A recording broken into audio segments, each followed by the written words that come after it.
department heads go out there and do your best to manage expenses this year, be good stewards of the people's money. St. Augustine Beach Mayor Don Samora's message after the vote to finalize the fiscal year 2024 budget. Karen Johnson has our top story. At a recent special budget meeting, the Commission unanimously approved the budget for the fiscal year 2024. More detail from City Attorney Charlie Douglas. Whereas the City of St. Augustine Beach of St. Johns County, Florida, set forth the appropriations and revenue estimate for the budget for fiscal year 2024 in the amount of $12,775,663. The budget is broken down into the categories of operating expenditures, capital expenditures, and intragovernmental expenditures. One of the budget meeting's main highlights was the Commission and staff collaborating to reduce the overall millage rate for the residents of the city, which was set at 2.8. For St. Augustine's Local Morning News, I'm Karen Johnson. This local news is a service of your hometown Toyota dealer, Beaver Toyota US 1 St. Augustine, here to wow you.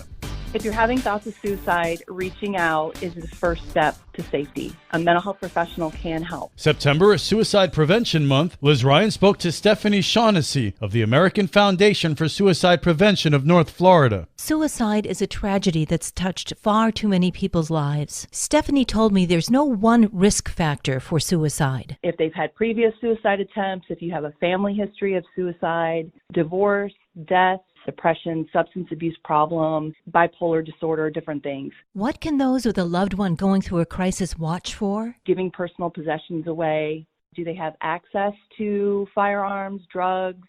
Suicide is more common than some people may think. Here in Florida, third leading cause of death for people ages 10 to 24. Second leading cause of death for people ages 25 to 34. And the fourth leading cause of death for 35 to 44. If you're feeling hopeless, please reach out for help.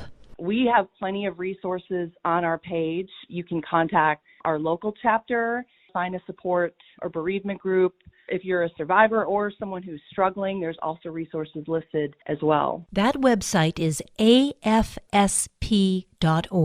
If you'd like to meet others whose lives have been touched by suicide, there's an event coming up. We have an annual walk for suicide prevention Saturday, October 28th in Jacksonville Beach, and we would just love to have you there. We will have different vendors and organizations, so if you are someone who's lost someone to suicide or if you're someone who's been in crisis yourself, there are plenty of people in one spot that will give you all the help and information that you need.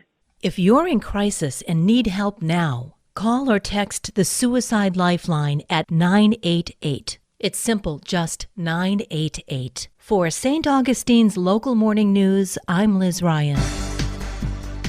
AI is a great capability, but just because we have the capability doesn't mean that it will have the desired effect. Dr. Sheldon Jacobson, founder of the Department of Computer Science at the University of Illinois, points to deep fakes to show the detrimental power of artificial intelligence. AI can produce audios, videos of people saying things that they never said, doing things they never did. And as a result of that, people will start to have a certain suspicion of, gee, this doesn't make sense. This doesn't fit the personality of Ron DeSantis, for example. It doesn't fit the personality of Joe Biden. It doesn't fit the personality of the person who is presenting some voice, some idea, because AI can make it look so real that it's very hard to detect. But we have to look at the substance rather than the style to determine really if it is real. He adds all industries could fall victim to AI. Bad actors exist in all industries, in all places. Cybersecurity is a tremendous threat.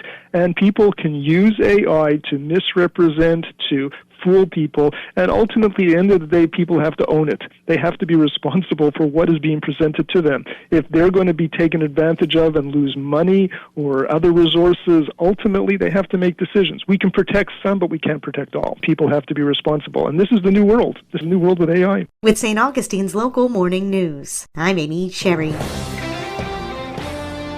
The weekend is here and there's plenty of family fun to be had in St. Johns County. This is Stacy with Fun for Augie Kids. This morning is the St. John's Parks and Recreation Splish Splash Story Time. Families are invited for a special morning of stories and lots of water fun at the splash pad. Kids Strong is hosting a Parents' Night Out event. You get to enjoy a worry-free evening while your kids have an absolute blast at Kids Strong. From games to obstacles and overcoming challenges, there won't be a dull moment. Join Noah's Agape Cafe for an autumn story time. The book is Awesome Autumn by Bruce Goldstone. There will also be a fun craft after their book reading. Tomorrow, Wesley Wells Farm is hosting their annual festival, which is full of activities for all ages. Come enjoy pumpkin picking right off the vine, baked goods and food trucks, a sunflower field, fall activities, farm animals, vendors, and more. For more on these events and others, please visit us on our website at